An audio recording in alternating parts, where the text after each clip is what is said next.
robot porte. Alors dans cet exercice, on va essayer d'illustrer le filtre bayésien à nouveau dans le cas discret, où l'état peut prendre que deux valeurs, 0 ou 1. Donc on appelle ça un robot parce que c'est un système dynamique avec des capteurs et des actionneurs, enfin un capteur et un actionneur. Et il peut prendre, il s'agit d'une porte qui peut être soit fermée, x égale 0, ou ouverte, x égale 1. Et l'actionneur, c'est juste une commande d'ouverture ou de fermeture. Donc U, c'est l'actionneur. Quand U égale moins 1, je demande de fermer. Si U égale 0, je ne demande de rien faire. Et si U égale 1, je demande d'ouvrir la porte. Alors on peut représenter toutes les probabilités par des tableaux. Alors ça, correspond à l'évolution. Probabilité de xk plus 1 sachant xk et sachant uk. Ça correspond à l'évolution. Et puis pareil, on a des distributions qui sont représentées par delta 0 et delta 1. Ça peut sembler a priori complexe, c'est pour ça que je vais l'expliquer maintenant. Alors, je vais représenter ici une porte. Alors, une porte, ici je fais un bout de mur. Pareil ici, pour le deuxième état, je fais un autre bout de mur. Et puis la porte, elle peut être soit fermée. Je représente le pivot ici. Donc ça, c'est la porte. Soit elle peut être ouverte. La porte, elle est ouverte. Alors, ici, x égale 0, x égale 1. Maintenant, comme on est dans un monde probabiliste, on va représenter ces deux états possibles par des densités de probabilité. Alors les densités de probabilité, on les représente par des fonctions. Ici, supposons que je sois dans cet état-là avec une probabilité de 0,2. Alors forcément, je suis dans cet état-là avec une probabilité de 0,8 parce que c'est deux états complémentaires.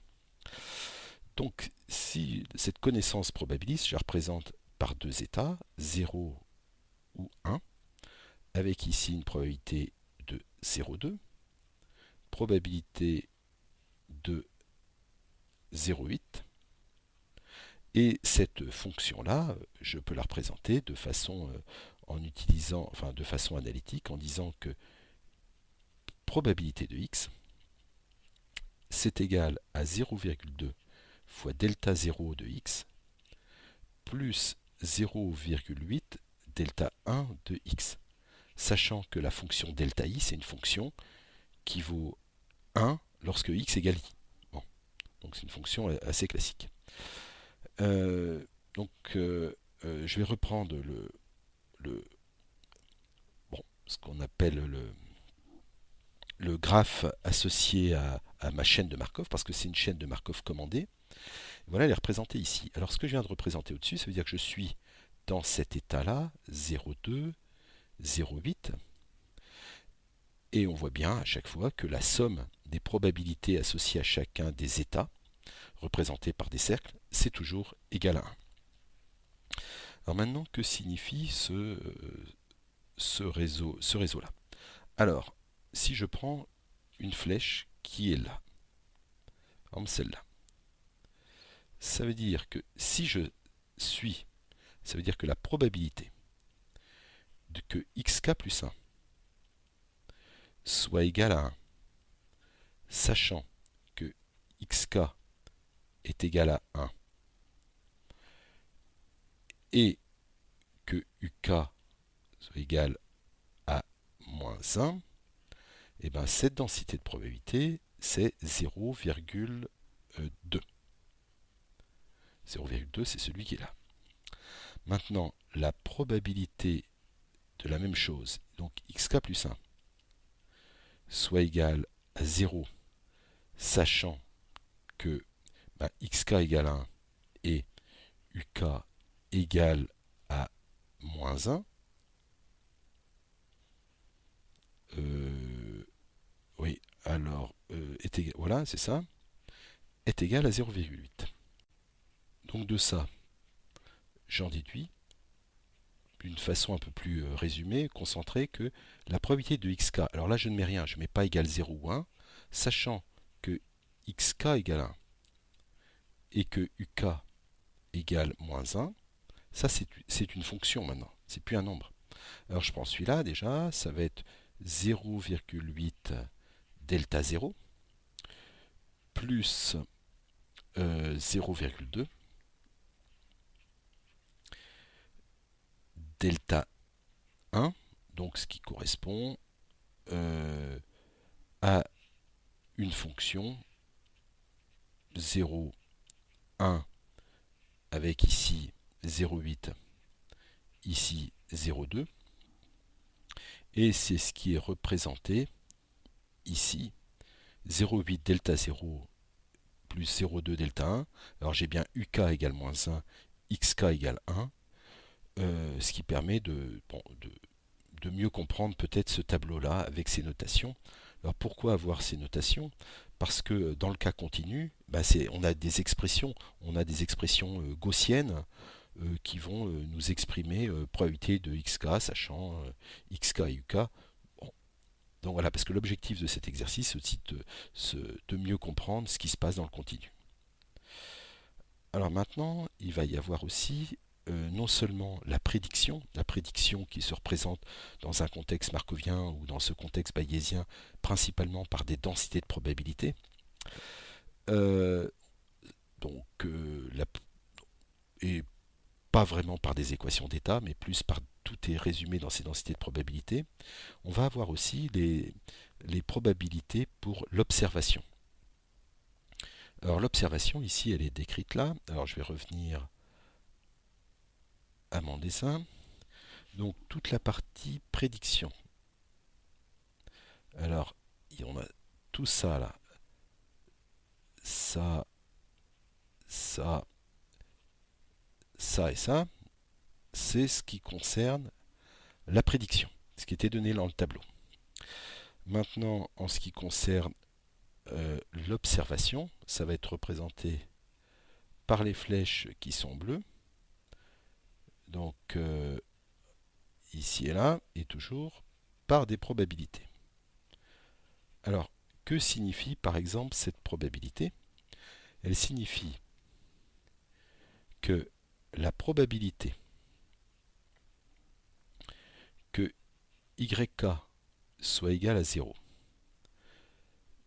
sachant que XK est égal à 0, ça, c'est égal à 0,8. Alors, probabilité que ce soit égal à 1, sachant que est égal à 1, sachant que x égale 0, ça va être égal à 0,2. On comprend bien que c'est le complémentaire. Donc on a bien ici 0,8, 0,2. Alors 0,8 et 0,2 qui sont représentés ici. Bon, et donc dans l'exercice, on vous rappelle cette table, enfin ce graphe qui est donné ici, qui correspond à ce qu'on appelle une chaîne de Markov commandée parce qu'on a le UK qui est égal à 0. Maintenant qu'on a compris toutes ces notations, alors on va supposer que le BELIF, alors le BELIF, c'est ce qui concerne la correction, et à l'instant k égale 0, on la connaît, ça vaut 0,5 delta 0 plus 0,5 delta 1, ce qui signifie que j'ai une chance sur 2 que la porte soit ouverte, une chance sur 2 qu'elle soit fermée. Et maintenant, je vais appliquer la commande U0 égale 1. Et on vous demande de prédire ce qui va se passer à l'instant k égale 1. Les équations du filtre bayésien sont rappelées ici. Ce qu'on nous donne dans l'énoncé, déjà on vous dit que U0 est égal à 1. Et on dit aussi que BELIF de x à l'instant 0, c'est égal à 0,5 delta 0 plus 0,5 delta 1, ce qui peut s'interpréter comme le fait que j'ai une probabilité de 0,5 d'être ici, 0,5 d'être ici. Je vérifie bien que le vecteur d'état associé, enfin c'est 0,5, 0,5, le vecteur stochastique associé c'est 0,5, 0,5, la somme est bien égale à 1. Alors on me demande que l'étape de prédiction, qui est là, donc on va utiliser l'équation de Chapman-Kolmogorov qui est donnée ici, et je vais considérer que k est égal à 0. Alors, on peut voir quand même, on peut interpréter cette évolution de la façon suivante en disant que xk plus 1, c'est égal, c'est un peu sous cette forme-là qu'on l'avait vu dans le cours, plus alpha k, et c'est ce qui, dans le contexte purement markovien, on va représenter, plutôt que d'avoir des équations d'état, le tout par des probabilités, comme c'est représenté dans ce graphe-là, ce qui en général s'interprète bien dans le cas discret. Dans le cas continu, on préfère souvent avoir des équations d'état, c'est plus simple, plus physique. Donc c'est ce que je vais faire ici. Alors je prends ça pour k égale 0, j'obtiens la prédiction de xk, donc de xk plus 1, c'est-à-dire de x1. Alors, je rappelle quand même, ce qui est peut-être, j'aurais dû le rappeler, mais que ce qu'on entend par prédiction de xk, c'est une fonction qui est une densité de probabilité de xk, sachant de y0, sachant y0 toutes les mesures de l'instant 0 avec k-1, et que le belief de xk, c'est pareil, c'est une densité de probabilité, mais je vais jusqu'à k. C'est-à-dire j'ai une information supplémentaire, j'ai toutes les informations qui vont de 0 jusqu'à k. Bon, alors maintenant la prédiction. Pour la prédiction, ça peut s'interpréter sur le graphe en disant que je, je regarde toutes les flèches, tous les arcs qui vont être associés à U0 égale 1. Alors j'ai celui-là déjà, U0 égale 1, qui me donne cette flèche-là. Voilà, cet arc-là. Et puis l'autre, UK égale 1, ça me donne cet arc-là et cet arc-là. Donc c'est ces trois arcs qui vont être concernés. Donc j'applique ici cette intégrale va se transformer en somme et je vais sommer pour xk appartient à 0,1. C'est les deux états possibles. Donc ici je vais avoir la probabilité de x1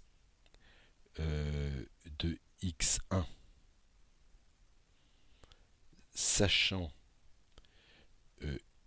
x0.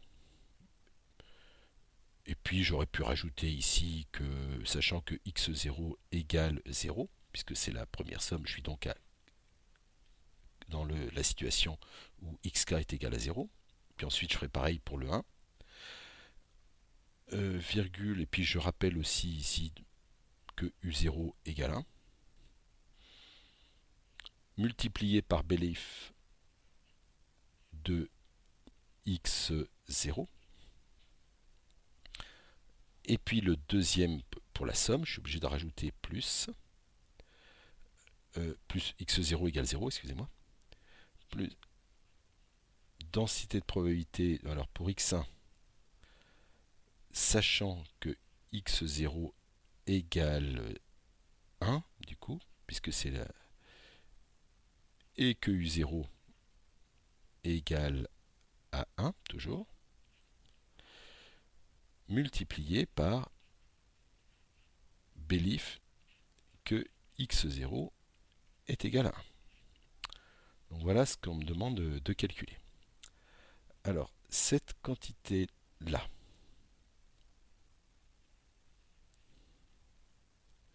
ça va être égal à 0,2 delta 0 plus 0,8 delta 1. Pourquoi ? Parce que je suis dans l'état xk égale 0 et je suis en train de représenter ces deux flèches qui sont là. Maintenant, cette quantité-là, ça c'est égal à 0,5, celui-là. Maintenant, cette quantité-là, ça va être égal à, je pourrais le représenter de façon complète par 0 delta 0, plus 1, delta 1. Et puis ici, j'ai 0,5. Alors le 0,5, c'est celui-là. Le 1 qui est là, c'est le 1 qui est là. Bon, maintenant, je fais mon opération. Je vais donc avoir 0,1 delta 0 parce que tout ça, c'est multiplié par 0,5, plus 0,4 delta 1, plus 0. Alors ici, je prends celui-là, je multiplie par 0,5, ça me donnait 0,5 delta 1, ce qui est égal, bon ça c'est égal à 0,9 delta 1. Donc le coup d'après, ce que je peux dire avec certitude, enfin, c'est que le coup d'après, à l'instant k égale 1, je n'ai plus 0,5 et 0,5, je vais avoir une probabilité de 0,1 d'être ici et de 0,9 d'être ici. Donc l'équation de Chapman-Kolmogorov, que ce soit dans le cas discret ou dans le cas continu, elle me permet de prédire les probabilités à l'instant futur, connaissant l'instant présent. Deuxième question. À l'instant k égale 1, on fait une mesure. y1 égale 1, c'est-à-dire qu'on se trouve on a cette mesure-là. Donc on devine que si on est là, on a une plus grande probabilité d'avoir un xk qui est égal à 1, mais pas forcément. Alors on vous demande de calculer la densité de probabilité après cette étape de correction. Donc ben, je vais supprimer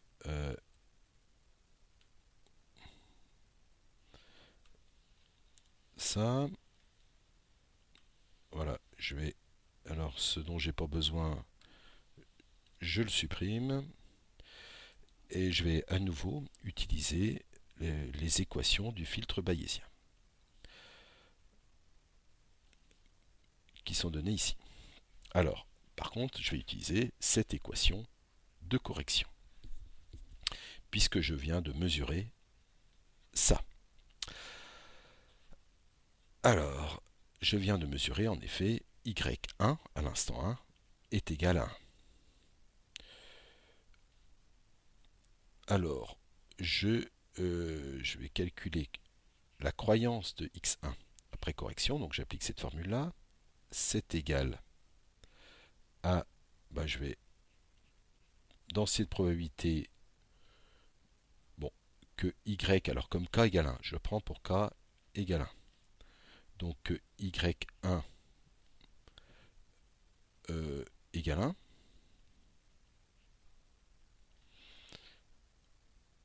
Sachant x1 multiplié par la densité prédite de x1, le tout divisé, je reprends l'intégrale, densité que y1 soit égal à 1, sachant x1 multiplié par près de x1 dx1. Alors en général, cette intégrale, c'est juste un terme de normalisation. Je ne le calcule pas, il peut se calculer facilement. D'ailleurs, on va le calculer, de façon implicite. Mais en général, on préfère ne même pas l'écrire. On met tout simplement une relation de proportionnalité. Alors le symbole de proportionnalité que voilà, qui nous dit tout simplement que c'est tout ça, c'est la probabilité que y1 soit égal à 1, sachant x1 multiplié par près de x1. Et bien maintenant, je vais pouvoir écrire ça. Ça va être donc, alors les flèches qui vont être intéressées, qui vont nous intéresser, ça va être celle-là, celles qui vont nous amener là, qui représentent ces probabilités, et celle-là. Alors, en ce qui concerne ce terme-là, je vais avoir 0,2, sachant que x1, donc ça va me donner 0,2 multiplié par delta 0. Alors je vais mettre de x1, je ne suis pas obligé de le mettre, mais je vais mettre de x1, plus 0,6 delta 1 de x1. Alors ça c'est le premier terme. Et maintenant je vais prendre le deuxième terme, près de x1, celui que j'ai calculé tout à l'heure. Je rappelle que c'était 0,1 delta 0 de x1 plus 0,9 delta 1 de x1. Voilà.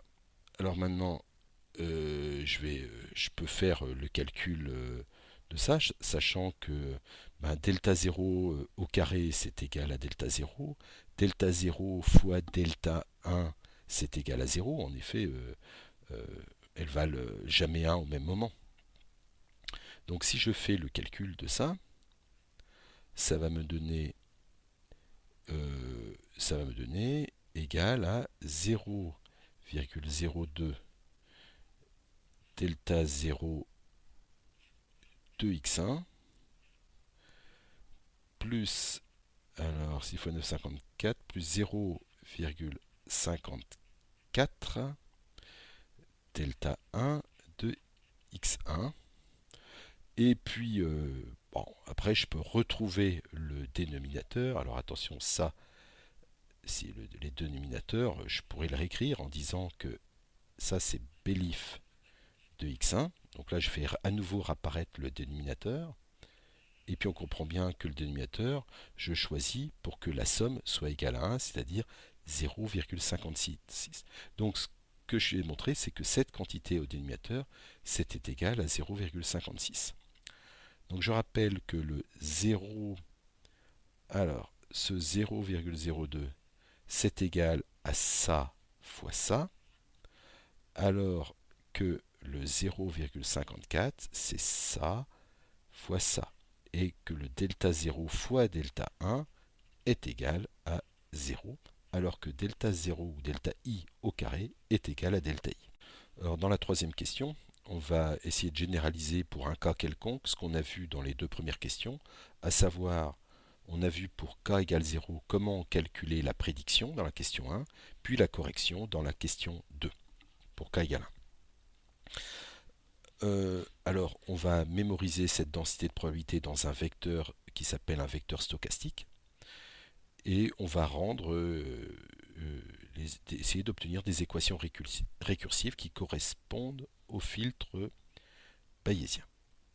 Alors j'ai pris ces trois situations et on va essayer de calculer la prédiction, le vecteur stochastique associé à la prédiction à l'instant k plus 1, en fonction de la de la croyance à l'instant k. C'est-à-dire que le vecteur stochastique, si j'ai à l'instant k, mettons 0,3 et 0,7, ça signifie que la croyance à l'instant k, avant ma mesure, bon, ça a été, ou avant c'est égal au vecteur 0,3, 0,7, la somme vaut 1, et on a un vecteur stochastique. Bon.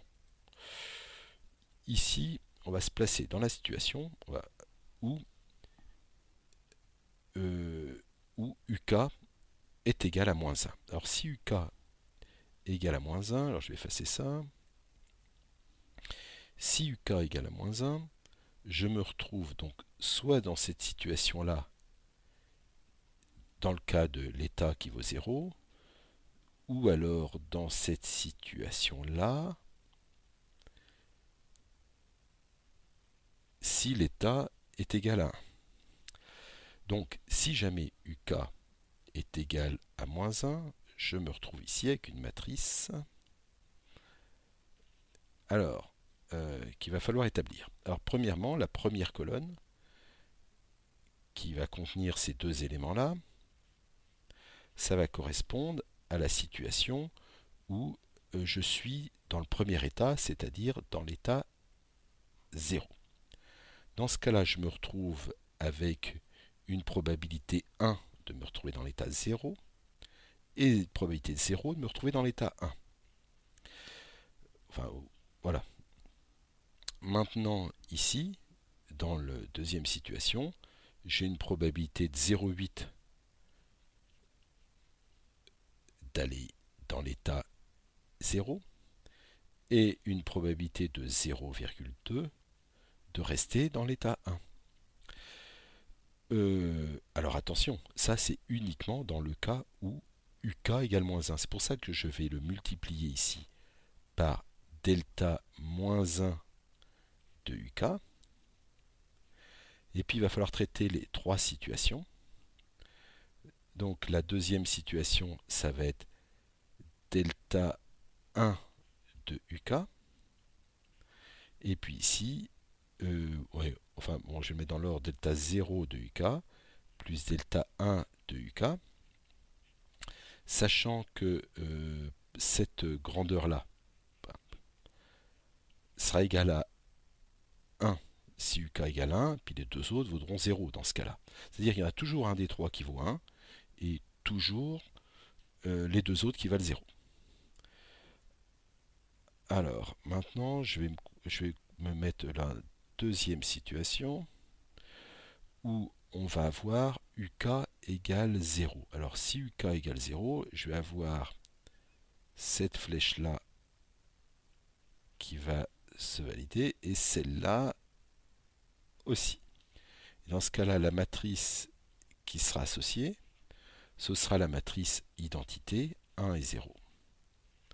Et ici, je me retrouve avec PK Belief. Et enfin, la dernière situation, ma matrice stochastique PK Belief. Alors si UK est égal à 1, dans ce cas-là, je vais avoir cette situation-là qui va être possible, et puis celle-là et celle-là. Donc dans la première configuration où j'ai l'état, dans le cas où je suis dans le premier état, donc mettons xk égale 0, je vais avoir 0,2 de rester dans le même état, 0,8 d'avoir la porte ouverte. Et puis ici, je vais avoir 100% de chance de rester dans le même état. Pour l'étape de correction, je vais donc utiliser cette relation qui est là, en considérant les deux situations. YK est égal à 0, et puis ensuite YK est égal à 1. Donc ces deux situations, pouvoir les utiliser de façon analytique en utilisant la fonction delta 0 et delta 1 pour distinguer les deux situations. Donc je vais avoir dans le cas PK Belief, donc corrigé, j'utilise le dénominateur, bon, je ne le regarde pas, je vais utiliser la relation de proportionnalité. Et ici, je vais dire que c'est égal, considérer la situation où YK est égal à 0. Et je le fais en multipliant par une quantité qui vaut en fait 1 que lorsque YK égale 0. Puis ensuite, je ferai pareil dans le cas où YK égale 1. Donc, ici, les arcs qui vont intervenir, il va y avoir celui-là et celui-là. Donc, je vais avoir ici une matrice. Et puis, là, je vais avoir PK, PK prédit. Donc, la situation, si jamais je suis dans l'état 0, je me retrouve avec YK égale 0 avec une probabilité de 0,8. Et ici, 0, et puis 0,4 si je suis dans le deuxième état. Maintenant, je dois considérer la situation où yk est égal à 1, donc 1 pour yk. Ici, je vais avoir cet arc-là et cet arc-là qui vont intervenir. 0,2, 0, 0, 0,6. PK prédit. Voilà. Alors attention, ici, ça c'est pas vraiment un vecteur stochastique. C'est pour ça que j'aurais dû plutôt utiliser la relation de proportionnalité. Donc si celui-là, là, celui qui est défini ici, je l'appelle QK. Bon, donc j'ai son expression. Je vais avoir PK PLIF qui est exactement égal au vecteur QK divisé par la somme QK1 plus QK2, la somme de ses composantes. De cette façon-là, j'obtiens un vecteur stochastique dont la somme des composantes est égale à 1. Donc si je fais le récapitulatif de ce que je viens de calculer, j'ai un système qui est alimenté par une entrée UK, ouvrir et fermer la porte. On a un capteur YK et on a un filtre. Le filtre avec prédiction, correction, qui est un filtre markovien. On a ici, ce filtre est alimenté par YK et par UK. Et il va nous sortir à chaque instant P prédit de K plus 1, ce qui peut être vu comme, bon, c'est donc la probabilité de xk plus 1, sachant toutes les mesures de y de 0 jusqu'à k. Voilà. Alors, tout ça, ça ressemble très fortement à dans un cas discret. Alors là, bien sûr, on est dans un cas discret. On peut faire l'analogie immédiate avec le fil de Kalman, où on a, dans le cas du fil de Kalman, une équation, bon, xk plus 1 égale, bon, je vais xk, uk, alors là, dans le cas non linéaire, bien que plus alpha k. On a yk est égal à g de xk plus bêta k. On a ici les équations du fil de Kalman que je ne rappelle pas. On a ici bon, un peu l'analogie UK YK, sauf que on est dans une situation continue et gaussienne.